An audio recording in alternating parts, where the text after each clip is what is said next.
Well, to look at the issue of the request for the extradition of Meng Wanzhou and China's reaction to it, and to China's detention of the two Canadians, I'm joined now by Errol Mendes. He's a law professor at the University of Ottawa. Professor Mendes, thanks for coming in. You're very welcome. I want to start with the press conference that a lot of people were waiting for today, and we saw Chrystia Freeland and we saw Mike Pompeo, the U.S. Secretary of State, and there were some interesting statements from Mike Pompeo. What do you make of the press conference? What came out of it?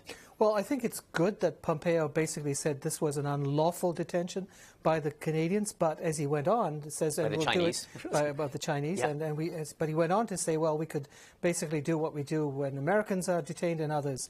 I think that's actually not doing enough, because frankly, he should have said, look, we are in this situation because we asked you to detain this individual based on our rules and our laws, and you did. And I think one of the things that Canada should push for the U.S. to do is to say, look, this is going to be a critical part of their dialogue and relationship with China, and they have to release those people, because ultimately the very security of the United States and Canada is at stake here, because if you start treating the extradition treaty as a plaything in terms of the rule of law, then there's a whole bunch of other national security issues which is at stake. Okay, I want to drill down on two things. First of all, Mike Pompeo, the U.S. Secretary of State, calls this an unlawful detention. Right. Our own foreign minister hasn't gone that far. We watched her whole press conference today. We watched one 3 days ago, and Chrystia Freeland has never called it an unlawful detention. Is it significant? I don't think so, because I think Minister Freeland, for example, would understand that this violates all the fundamental human rights treaties and diplomatic relations in the world, that you cannot just, in retaliation to a country basically fulfilling its rule of law duties, to detain one and now two of its citizens. There is no human rights treaty which would sanctify this at all. Well, that's the other point, and that is, so far, and she repeated it again, and we're going to play the whole press conference later in the show, but nowhere did Chrystia Freeland make a linkage, and in fact she said there is no linkage. She's not making a linkage between the detention of these two Canadians and China's anger over our extradition proceedings against Meng. Well, as you know, there is a precedent where this has happened before with Kevin and Julia Garrett's, where because we had extradited Su Bin, a Chinese individual who had been accused of stealing military secrets from the United States, suddenly these two individuals were detained and kept in detention for over 2 years in very harsh conditions, and then released, and clearly there is no indication that they did anything wrong. So there is a precedent to show that this was an unlawful detention, and at some stage we have to say that to the United States and get our allies, the United States included, and perhaps our European allies, to come and back us on that, because this potentially could be extremely dangerous for them, for the United States. What stopped China doing this for their business people, for their nationals in China, based on any disagreement they have with other countries? Is there any reason you can see why Canada has not used that language yet, though? I mean, because is there a legal basis? You're a legal scholar, and right. Is there a reason why a Minister of Foreign Affairs or a Prime Minister would not say, we consider your detention a retaliation and we consider your detention unlawful? Well, as you know, at the Prime Minister level, he has to balance many of the objectives which Canada has in terms of trade, in terms of economics. Minister Freeland has a little bit more freedom because she has in the past actually gone beyond that and said so. So it's up now to the junior ministers, and she's not a junior minister, but she should start saying that. But it's also up to other Canadians, and that's why I've put it on the record, that this is a precedent, and one which is extraordinarily dangerous, not only for Canada, not only for the United States, but all our allies, and they should start backing Canada on this. So you're saying you find cold comfort in what we heard out of Washington today? I find it very cold comfort, because essentially we haven't had any hard actions which the United States is going to do. Okay. You also wrote an op-ed piece today, and it was striking because you said Canada is getting squeezed, and this is something that people have been reflecting on. Canada is the victim of two lawless superpowers. Right. Explain. And I think this as an indication of we're entering into extraordinarily dangerous times,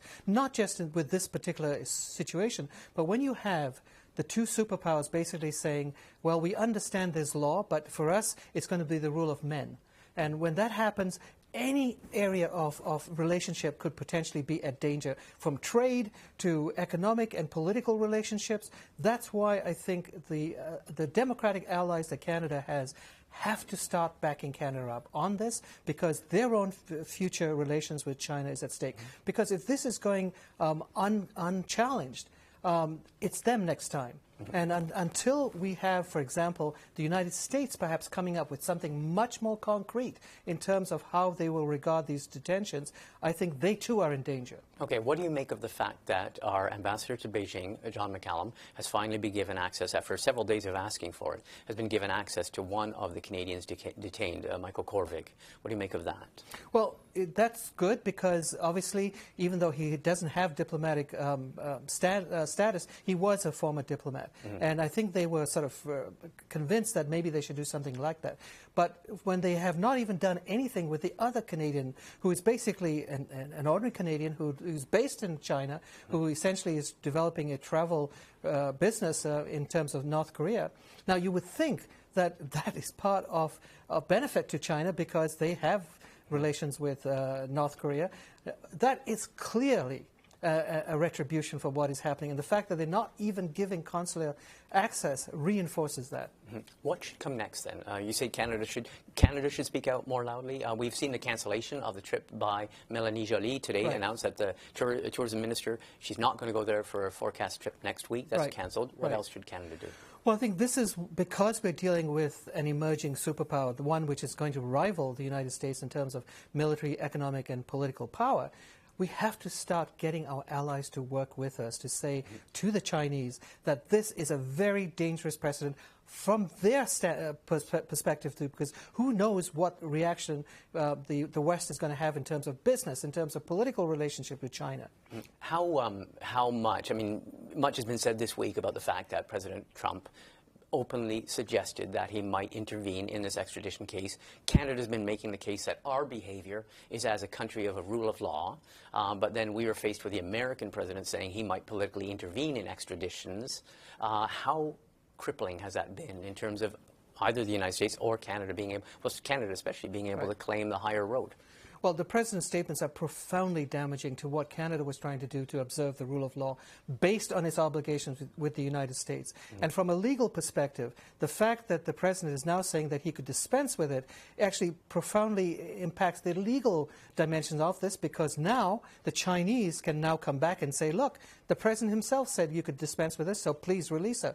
That reinforces the fact that some in China are desperate to show that this is basically Canada doing the dirty work of the United States. That is profoundly damaging to what Canada's position in trying to observe the rule of law. Has any of the damage been undone? Because we did see a Justice Department official in Washington walking back the President's comments saying, no, we are the Justice Department and we are doing this for purely law and order reasons. We didn't see any reference in the press conference today to that. Right. Obviously, the secretaries are not going to contradict the President. Yeah. There's actually good hope in terms of what some of the agencies in the United States are doing to sort of rebut some of the lawlessness and the rule of men, so to speak. You have the Justice Department doing that now with basically sort of trying to counter the President's statements. You even have, for example, in the issue relating to Saudi Arabia, where you have now even the Congress is sort of fighting back in terms of saying, look, we have to observe some standards here, some standards of the rule of law internationally. So hopefully that could be the start of some other sectors of Canadian political leadership basically trying to curtail this rule of men as opposed to the rule of law. But if China has taken the signal from the U.S. President, as you're suggesting and as many people have suggested this week, if China has taken that signal, is there any happy ending for Canada? I mean, a lot of people have said we are paying the price as being, there's an expression in China, supposedly, you kill the chicken to scare the monkey. Right. We are the chicken that's being killed to scare the monkey in their dealings with the United States. Right. And that's why, because if they regard us as the chicken, that is why I think it is key for us in the next little while, because keep in mind that the extradition hearing could go on for a long time.